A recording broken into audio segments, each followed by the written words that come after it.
பச்சை புடவைக்காரியாய் உன் தாய் மீனாட்சி நான் இன்று உன்னிடம் வந்திருக்கிறேன். என் தங்கமான தங்க குழந்தையே, உன் உழைப்புக்கு தகுந்த ஊதியம் கிடைக்கப் போகிறது. உனக்கு வெற்றி கிடைக்கப் போகிறது என் குழந்தையே, என்னை நம்பு.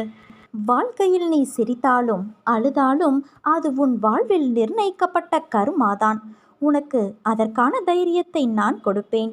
உன்னோடு சேர்ந்து நீ சிரித்தாலும் அழுதாலும் நானும் சிரிப்பேன், அழுவேன். உன் வலி என்பது நிஜத்தில் உன் வலி அல்ல, அது என் இதயத்தில் ஏற்படும் வலி.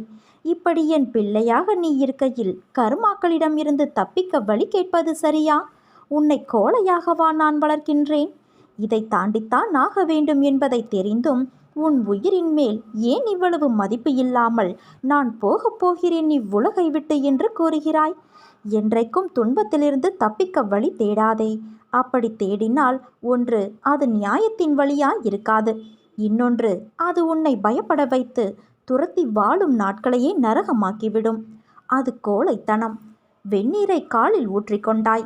வெந்நீர் காலில் பட்டால் வலிக்கும் என்று தெரியும், ஆனால் காலில் வெந்நீர் கொட்டும் போது வலிக்கிறது என்று அலறுகிறாய். உனக்கு கஷ்டங்களை கொடுக்க காரணம் வலியை நீ உணர வேண்டும் என்று அல்ல. வலியால் தான் இதயத்தில் மாற்றத்தை ஏற்படுத்த முடியும், உனக்கு பக்குவத்தை புகட்ட.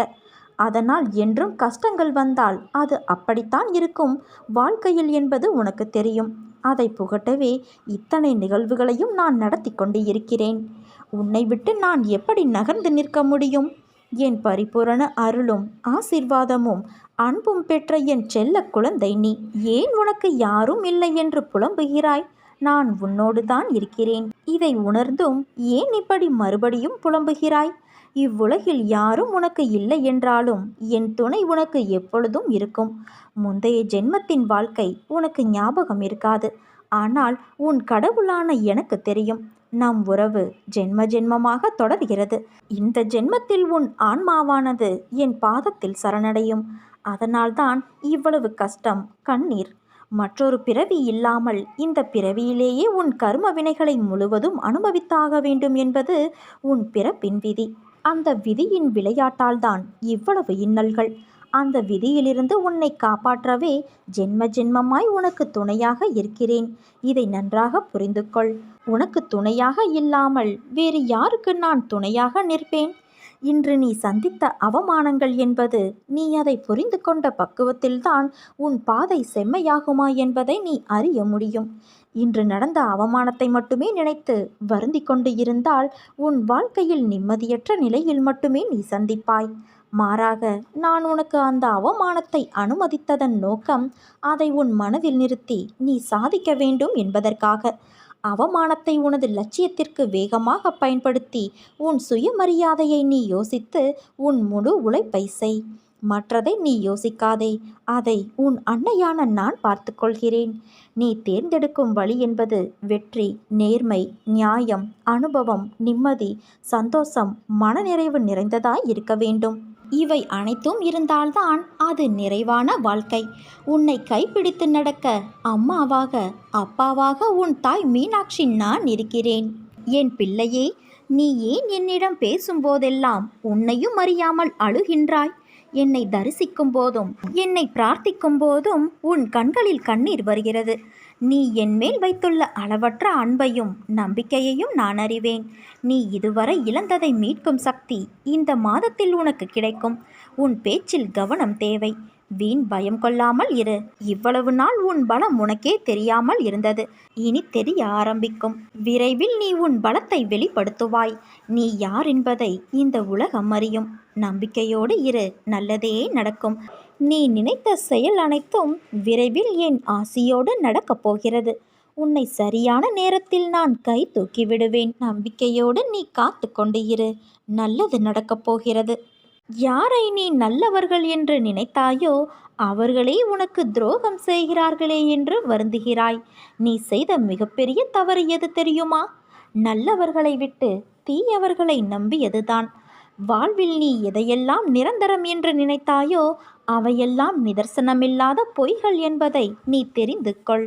அவர்களால் உனக்கு ஒரு நன்மையும் இல்லை என்பதை உணர்ந்து கொள். அன்பு குழந்தையே, உன் வெகுளித்தனத்தையும் அப்பாவி குணத்தையும் பார்த்து உன்னிடம் எப்படி நாடகமாடுகிறார்கள். ஆனாலும் இன்னும் அவர்களுக்காக வருந்துவதை பார்த்து நான் கண் கலங்காத நாளே இல்லை. போனது போகட்டும். இனி உன் அன்னையான நான் அப்படி விட மாட்டேன் உன்னை. யாராவது உன்னை ஒதுக்கி வைத்தால் நீ கவலைப்படாதே. உன்னை எந்த தூரத்தில் யார் வைக்கிறார்களோ அந்த தூரத்தில் வாழ கற்றுக்கொள். அதனால் உனக்கு ஒரு நஷ்டமும் இல்லையே. உன்னோடு தான் உன் அன்னையான நான் இருக்கிறேனே, அது போதாதா உனக்கு? தர்மத்தின் வாழ்வுதனை சூது கவ்வும், இறுதியில் தர்மமே வெல்லும். அதனால் நீ எதற்காகவும் கவலைப்படாதே. உன்னோடு நான் எப்போதும் இருப்பேன்.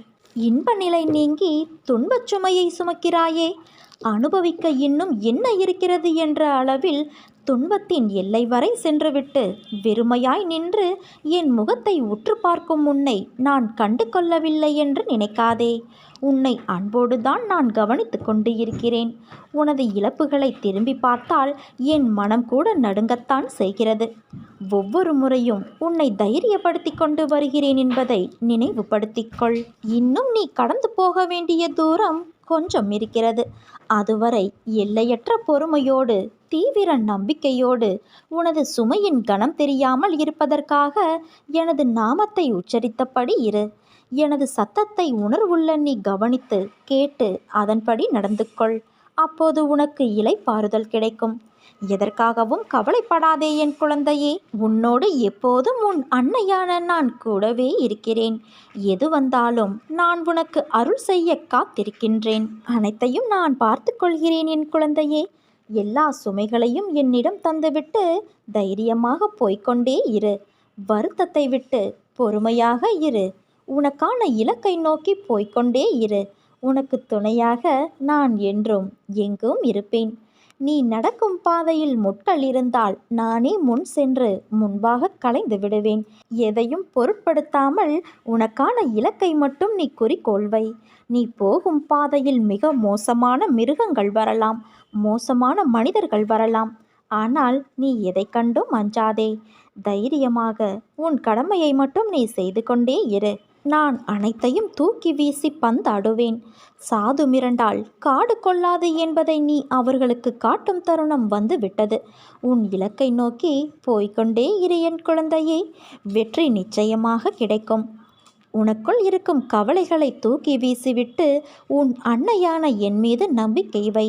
இன்ப நிலை நீங்கி துன்பச் சுமையை சுமக்கிறாயே, அனுபவிக்க இன்னும் என்ன இருக்கிறது என்ற அளவில் துன்பத்தின் எல்லை வரை சென்றுவிட்டு வெறுமையாய் நின்று என் முகத்தை உற்று பார்க்கும் உன்னை நான் கண்டு கொள்ளவில்லை என்று நினைக்காதே. உன்னை அன்போடுதான் நான் கவனித்து கொண்டு இருக்கிறேன். உனது இழப்புகளை திரும்பி பார்த்தால் என் மனம் கூட நடுங்கத்தான் செய்கிறது. ஒவ்வொரு முறையும் உன்னை நான் தைரியப்படுத்தி கொண்டு வருகிறேன். அதை நீ நினைவில் கொள். இன்னும் நீ கடந்து போக வேண்டிய தூரம் கொஞ்சம் இருக்கிறது. அதுவரை எல்லையற்ற பொறுமையோடும் தீவிர நம்பிக்கையோடும் உனது சுமையின் கணம் தெரியாமல் இருப்பதற்காக எனது நாமத்தை உச்சரித்தபடி இரு. என் சத்தத்தை உணர்வுள்ள நீ கவனித்து கேட்டு அதன்படி நடந்து கொள். அப்போது உனக்கு இளைப்பாறுதல் கிடைக்கும். உன் மீனாட்சி தாய் நான் இருக்க பயம் ஏன் உனக்கு?